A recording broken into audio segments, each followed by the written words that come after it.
waktu dan kesempatan yang diberikan kepada saya. Di sini saya akan mempresentasikan materi tentang alga. Yang pertama yaitu struktur alga.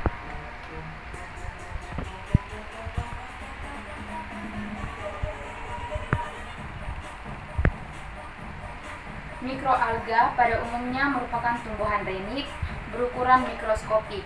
Diameternya antara 3,30 nanometer yang termasuk dalam kelas alga dan hidup sebagai koloni maupun sel tunggal di seluruh perairan air tawar maupun air laut. Yang pertama yaitu struktur morfologi dari alga. Secara morfologis, struktur alga itu dapat berbentuk bola, batang, dan ganda atau kumparan. Selain itu, ada juga yang dapat bergerak dan ada juga yang tidak dapat bergerak. Alga ini dia mengandung nukleus yang dibatasi oleh membran.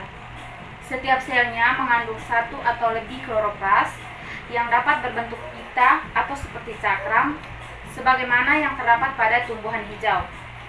Di dalam matriks kloroplas terdapat membran tilakoid yang berisikan klorofil dan pigmen-pigmen perlengkapan yang merupakan situs reaksi cahaya pada proses fotosintesis. Alga ini dia berkembang biak secara seksual ataupun aseksual. Reproduksi aseksual berupa pembelahan biner sederhana. Reproduksi seksual dapat juga dijumpai di antara alga. Dalam proses ini terdapat konjugasi gamet atau sel seks sehingga menghasilkan zigot. Berikut struktur anatomi alga. Secara anatomi, alga ini dibagi menjadi 3 bagian.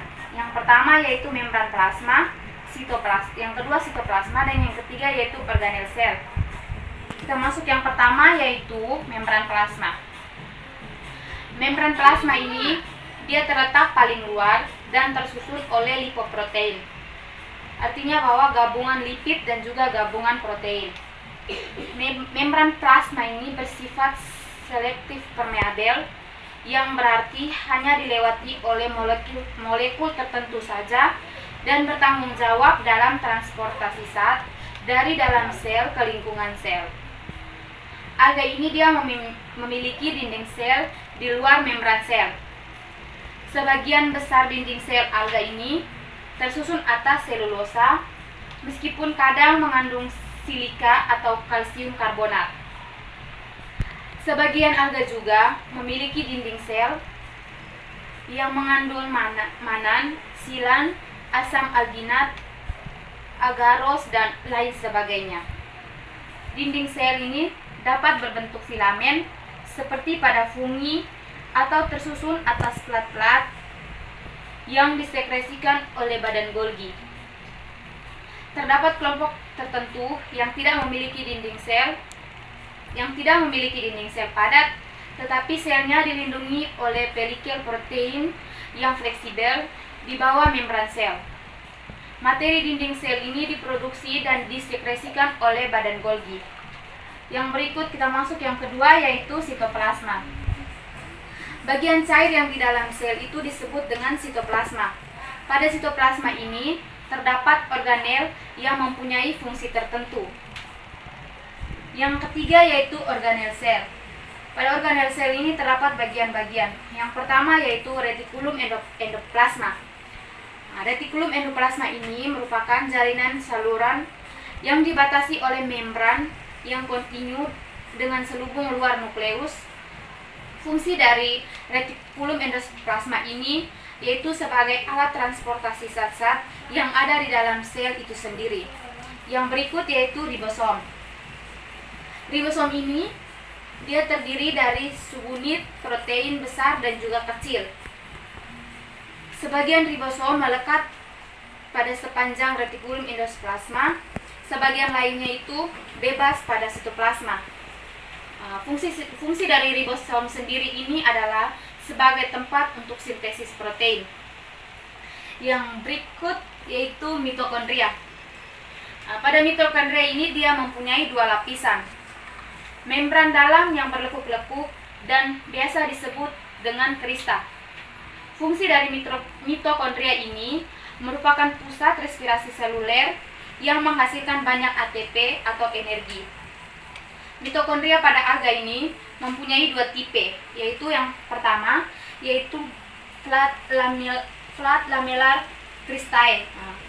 Flat lamellar cristae ini dia terdapat pada alga jenis Rhodophyta, Chirophyta, Euglenophyta, dan juga Chlorophyta.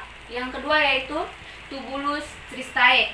Tubulus cristae ini dia ada pada Christophyta, Rhapidophyta, Primnesophyta, Eustigophyta, dan juga Xanthophyta. Yang berikut yaitu lisosom. Lisosom ini adalah penghasil dan penyimpan enzim pencernaan seluler. Yang berikut vakuola kontraktil. Sebagian besar alga berflagela mempunyai dua vakuola kontraktil pada bagian anterior sel, yaitu diastole atau saluran masuk dan juga sistole atau saluran pengeluaran yang fungsinya untuk membuang sisa produksi dari sel. Yang berikut badan Golgi atau biasa disebut dengan aparatus Golgi atau sama juga dengan diktiosom. Organel ini dia melaksanakan fungsinya yaitu fungsi produksi dan juga sekresi polisakarida. Yang berikut yaitu sentrosom atau biasa disebut juga dengan sentriol. Sentrosom ini dia bertindak sebagai benda kutub dalam mitosis dan juga dalam meiosis. Jadi sentromol ini dia bertindak dalam pembelahan mitosis dan juga pembelahan meiosis. Yang berikut yaitu plastida. Plastida ini dia merupakan tempat fotosintesis serta jalur biokimia asam amino aromatik, hemeisoperonoids, dan juga asam lemak. Plastida utama pada alga adalah kloroplas. Kloroplas ini dia mengandung sistem membran yang bernama tilakoid yang sering membentuk tumpukan membran yang disebut juga dengan grana. Enzim yang mengendalikan fotosintesis terdapat di membran tilakoid dan juga stroma. Plastida ini dia dibedakan menjadi tipe primer dan ada juga tipe sekunder. Plastida tipe primer ini hanya diselubungi oleh dua lapis membran, sedangkan plastida sekunder dikelilingi oleh 4 atau 3 lapis membran. Plastida sekunder secara fisik tidak terletak di sitoplasma sebagaimana plastida primer, tetapi letaknya di lumen sistem endomembran. Selain berklorofil, juga terdapat pigmen lain dalam plastisida. Pigmen ini dia menyerap panjang gelombang yang berbeda dari klorofil. Hal ini berguna pada alga yang hidup di perairan lebih dalam, yang tidak mampu ditembusi oleh spektrum cahaya biru. Pigmen-pigmen tersebut adalah yang pertama phycocyanin atau pigmen warna biru, yang kedua pseudophil atau pigmen warna kuning, karoten atau pigmen warna keemasan, phycosanthin atau pigmen warna kecoklatan, dan yang terakhir yaitu phycoerythrin atau pigmen warna merah. Yang berikutnya itu mikrotubulus. Mikrotubulus berbentuk benak silinder, kaku, dan dia berfungsi untuk mempertahankan bentuk sel dan sebagai rangka sel. Contoh organel ini antara lain benang-benang gelembung pembelahan. Selain itu, mikrotubulus juga berguna dalam pembentukan sentriol, flagel, dan silia. Yang berikut stigma atau bintik mata.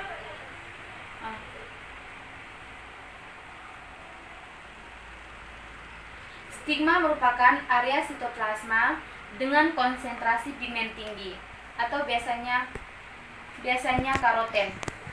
Stigma ini terdapat di dekat pangkal flagela.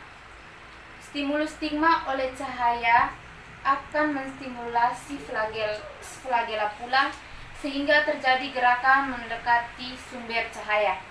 Yang berikut inti sel atau nukleus. Nukleus ini dia mengandung bahan genetik sel dan dikelilingi oleh membran ganda. Nukleus terdiri atas laput inti atau disebut dengan karyoteca, nukleus, kromosom, dan bahan pendukung atau karyolim. Yang berikut, sel reproduksi alga uniseluler dan multiseluler memiliki flagela. Flagela tersebut terdapat di bagian apikal, lateral, maupun posterior sel. Flagela dapat berupa satu berkas cambuk ataupun memiliki struktur berambut atau sisik. Pergerakan dapat ke samping ataupun spiral. Terdapat dua tipe flagela, yaitu fibrous solid hair dan juga tubular hair. Fibrous solid hair mengelilingi flagela, meningkatkan luas permukaan dan efisien dari tenaga penggerak. Tersusun atas glikoprotein dan terdapat pada Euglenophyta dan Dinoflagellata. Tubular hair tersusun atas protein dan glikoprotein, terdapat pada Cirrosophyta, Phaeophyta, dan Chlorophyta. Yang berikut, fisiologi alga. Alga adalah mikroorganisme aerobik fotosintetik yang dijumpai di mana saja yang tersedia cukup cahaya, kelembapan, dan nutrisi sederhana yang memperpanjang hidupnya. Pertumbuhan alga ini berlangsung cepat di air yang diam dengan bantuan sinar matahari. Fosfat dan nitrat dalam air dapat mendukung pertumbuhan alga.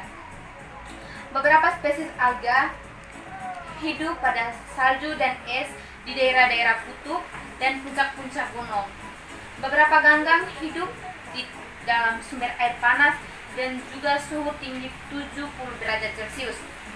Beberapa alga ini juga beradaptasi pada tanah lembab, bagan pohon, dan bahkan permukaan batuan. Alga atau ganggang ini dia mempunyai 3 macam pigmen. Dia mempunyai 3 macam pigmen fotosintetik, yaitu klorofil, karotenoid, dan juga phycobilin. Ketiganya ini terdapat di dalam kloroplas.